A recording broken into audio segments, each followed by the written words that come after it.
Now, let me get to the inspiring segment, which I met this girl about 4 years ago.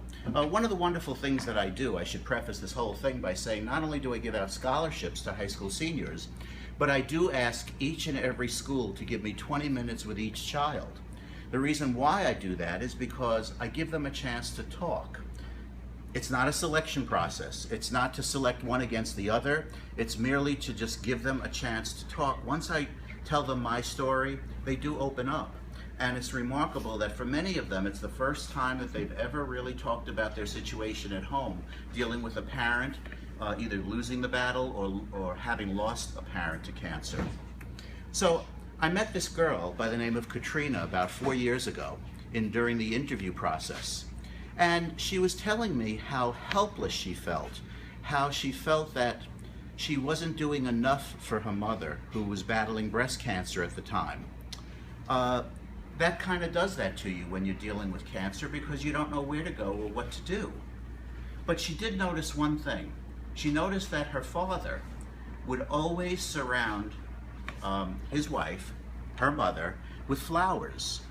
And no matter what the treatment was, whether it was positive or negative that day, or whatever the phone call was that came from the oncologist, he would make sure that there were some flowers there. It brightened up the day. It brightened up the room. Unfortunately, Katrina's mom did pass away, but she didn't forget that. When she was a senior, and mind you, we're talking high school kids, she was a high school senior, what did she do? She remembered what her father had done every single time there was a result of a chemotherapy or a phone call. And what she did was she solicited a number of florists in the neighborhood, and she would painstakingly make little vases of flowers. And she went to a local hospice area, and she delivered flowers to every single patient for an entire senior year, because it was her way of saying, you know what, I could make a difference and at least brighten up these people's lives. And I thought that was just so touching, because she had seen what had gone on with her father and how he treated his wife, and she wanted to do the same. And mind you, she also was taking her college essays and writing the college essays and doing the SATs and keeping her grades up while she was doing all of this. She made sure that every single patient in that hospice facility had flowers. It didn't change the situation in terms of medical, but it did change their outlook. And it was just a wonderful, wonderful thing that she did.